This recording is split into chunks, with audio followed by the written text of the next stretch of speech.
Hello, this is going to be another Warhammer the Old World video, and today I'm going to be painting the Tomb King's Bone Dragon. Big, intimidating looking model, but there's no need to worry, it's going to be the same colour palette that I've been using for the rest of my Tomb King's army, only obviously there's going to be more of it. As you can see, I have primed it red, and then primed over the top of that with a white spray, giving it a good heavy coat from the top down. I've left plenty of the red underneath to add a shading effect. The first colour up is going to be Army Painter's Speedpaints Hoplite Gold.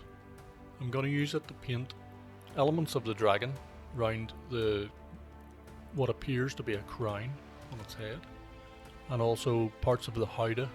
I'm going to call it a howdah anyway, the area that the character, whether it's a Lich Priest or a Tomb King, will be riding on.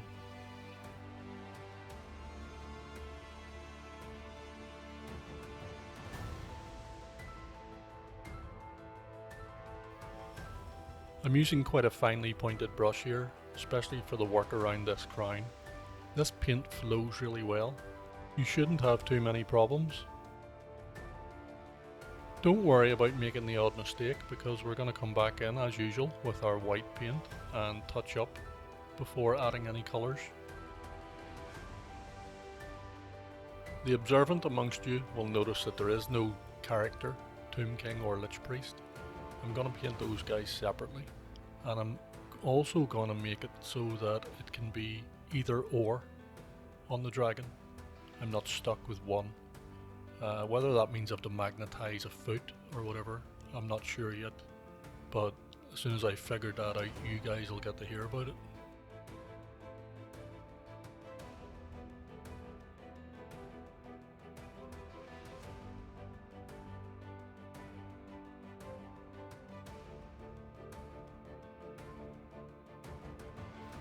Even though I'm speeding this footage up, there is quite a lot to this, so just take your time. Choose which areas you want to paint gold, remembering that it is a royal dragon, and of course it has to be suitably royal, so plenty of gold on it.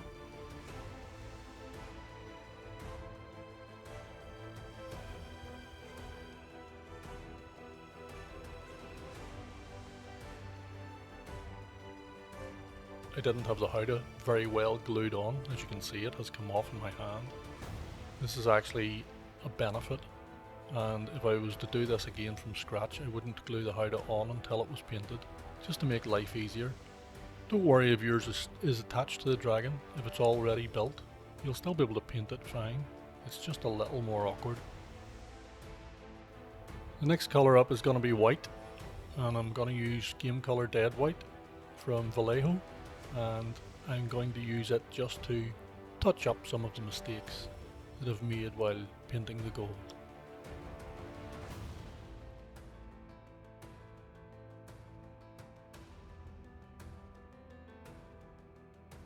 This is going to happen several times during the painting of this dragon. It's just the nature of painting, especially a large model.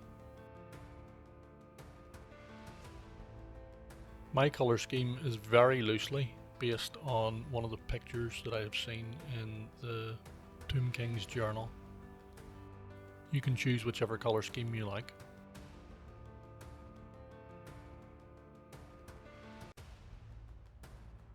Next up, I'm going to use Poppy Red from the Army Painter Speedpaints range. It's a really bright red. I think it looks really nice, especially on this big model. You can see for yourself what you think of it.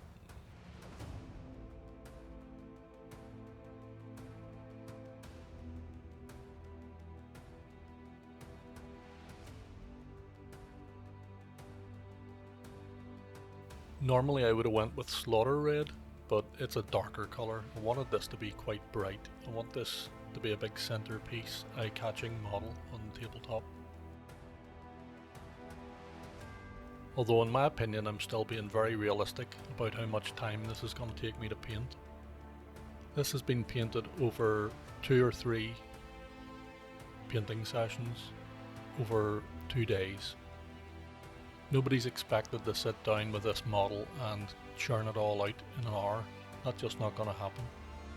So take your time, go make coffee, go watch TV, paint it over a couple of sessions.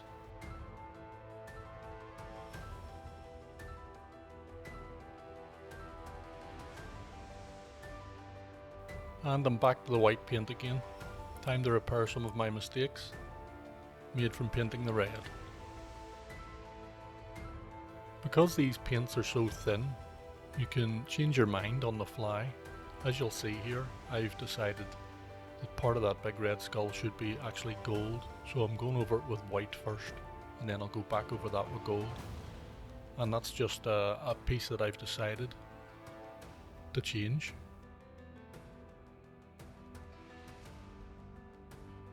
Next up is going to be Caribbean Blue. I'm going to paint quite a large area of the howdah with this colour, because I want the blue and the red and the gold to be the main colours of my army.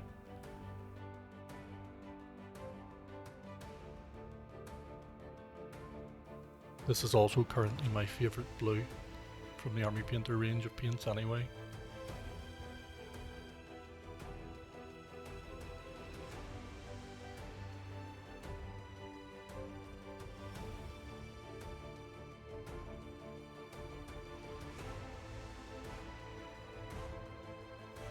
None of this paint job has been planned out, by the way. I'm just choosing as and when I see fit to paint a certain area a certain colour. I suggest you do the same. You can copy my scheme if you like it, but it's quite okay to choose different colours for different areas.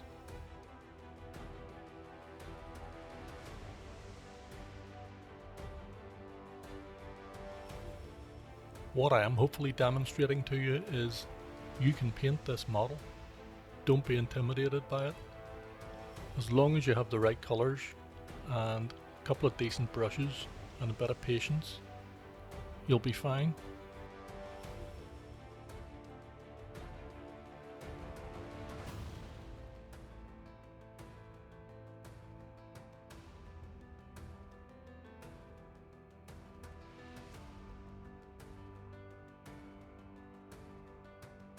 The next colour up is going to be Brownish Decay, and I'm going to use it to paint parts of the howdah, especially parts that are holding the howdah onto the dragon, and some of the strapping around some of the bones in the dragon I'm going to use this colour for as well.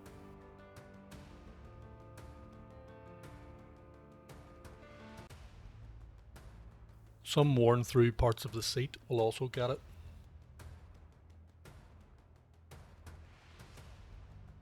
Again, it's just about deciding on the fly which colours you want to use where, and if you change your mind, because they're thin, we can just go over them again with white and repaint them whichever colour we've decided.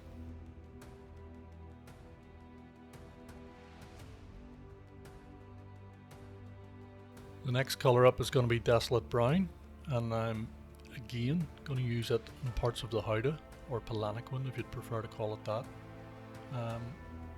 Basically just trying to fill in the white areas.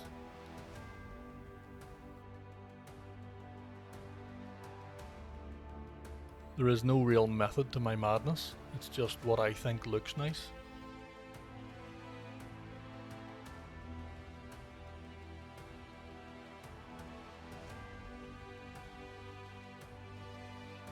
I'm using this colour quite extensively, especially on the back, as you can see here.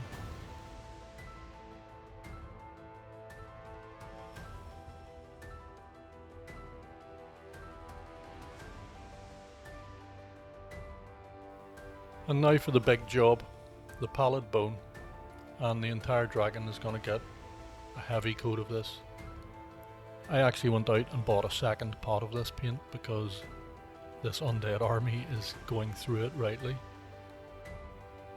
In fairness, the second pot is still yet to be opened, but I know it's going to have to be opened sooner rather than later.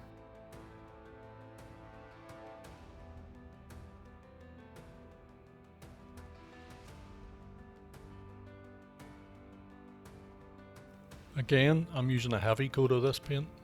You'll see it drip. There's actually that much on, it drips off. but I'm trying not to let it pull on the large flat areas of the bone, but certainly in the recesses I want it to pull.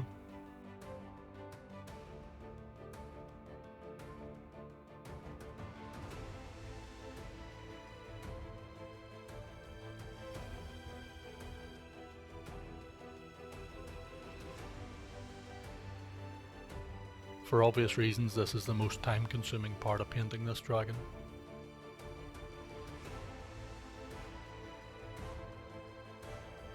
You'll see once I get this colour on that the dragon's starting to take shape. It's starting to look like something in my opinion.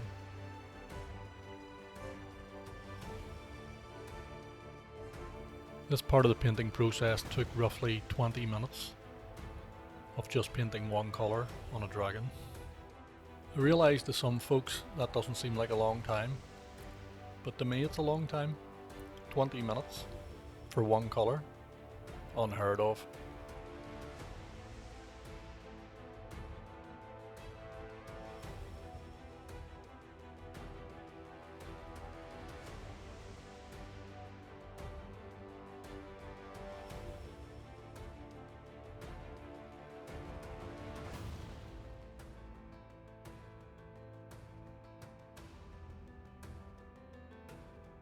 I'm sorry that this isn't a very exciting part of the painting process, if any of it's exciting, but I know this isn't.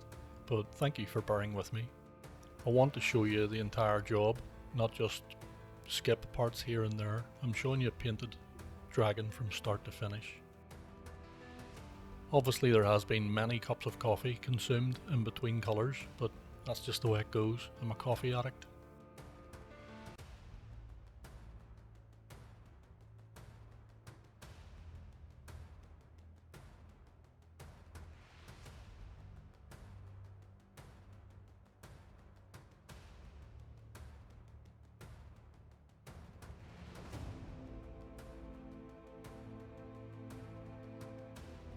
Now I'm going to paint the cloth on the seat, and I was thinking about what colour to use, and I wanted to use something a little different to what I've used up to now, so I chose this Moonlake Coral.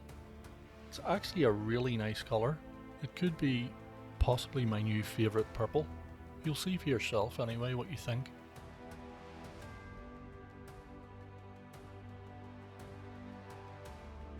Because I insist on painting these colours over the top of white, they are very vibrant. And whilst I'm not adverse to using the so-called slap chop method, it wouldn't be suitable for this army in my opinion.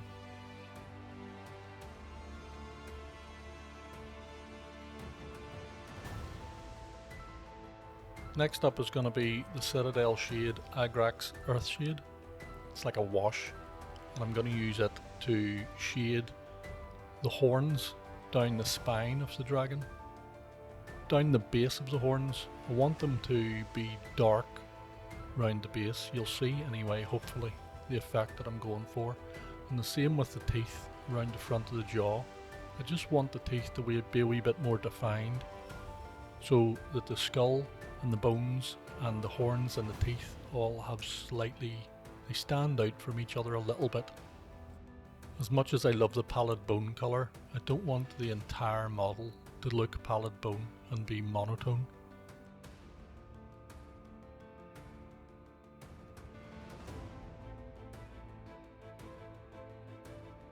This is a step you could skip if you wanted to, or miss entirely, or use a different coloured wash.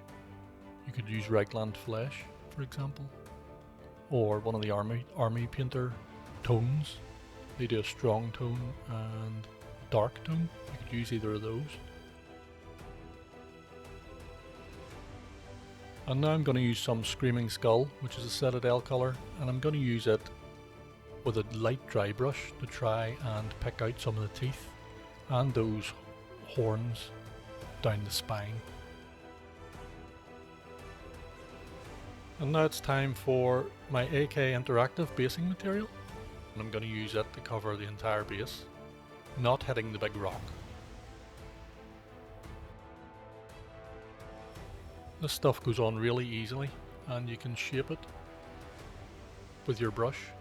You can put it on with a spatula if you like, but I find an old paintbrush works really well using it. And once it's on, you'll see I sprinkle some sand over the top, and I have found that that is the way to use this stuff, at least for me personally. You'll see anyway with the finished product. What do you think? I was originally adding some PVA glue into the mix, but you don't need to. This stuff holds the sand perfectly well by itself, especially when you add a wash over the top of the sand. The first few times I used this I thought, oh, I've wasted my money here, but no, now I've got used to using it. I kinda like the effect that it gives.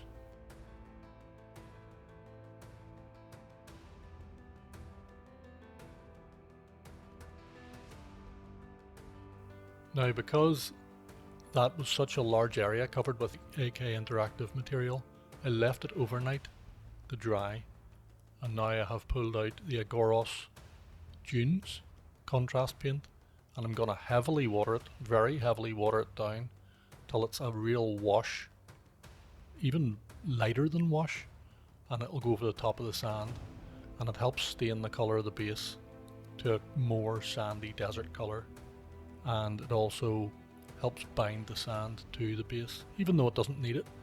The AK interactive stuff seems to hold the sand really well by itself. It doesn't hurt doing this.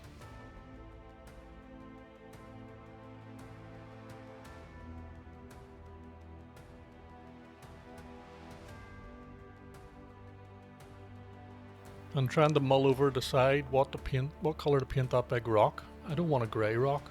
At the end of the day, we're Tomb Kings, we're on a desert, we're in the sand. I'm not going to base them for anywhere else.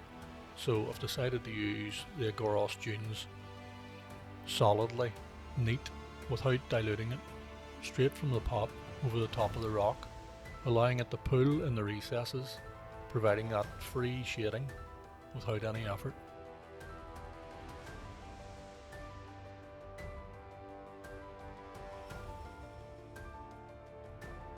You can see the model for yourself at the end, and you can let me know in the comments what you think. There are some wee skulls dotted around this rock, which I may pick out at a later date with some screaming skull, but up until then I'm happy to use them as they are now.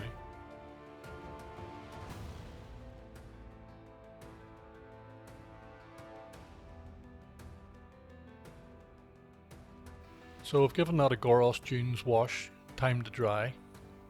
Took an hour.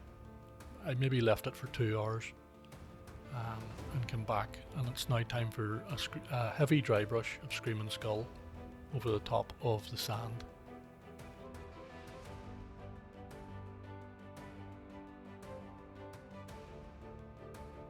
You'll also see that I used some of this Screaming Skull on the claws on the dragon model. Again, I'm just wanting them to stand out a little bit from the rest of the bone.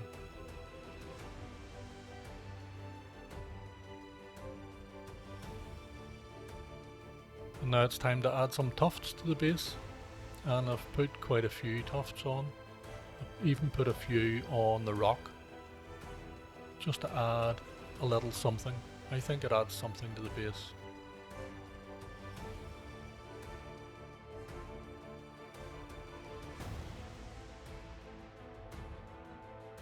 I always add a spot of PVA glue and then stick the tuft over the top. Apparently these tufts can be stuck directly onto a surface, although I wouldn't do that. You'll also see I use the butt end of a paintbrush to press them down.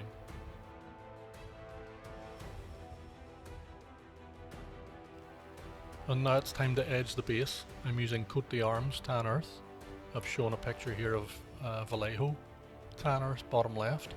You can use whichever colour you like. I like a light brown, like a snakebite. The old Games Workshop snakebite leather would have been my go-to paint.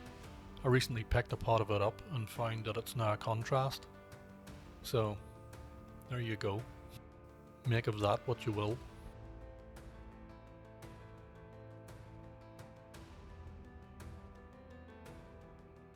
And that's it, the finished model. Hopefully you like it half as much as I do. I really like it. Yes, it could have been painted better. Yes, I could have put more time and effort into it. But you know what? It's gonna see the table.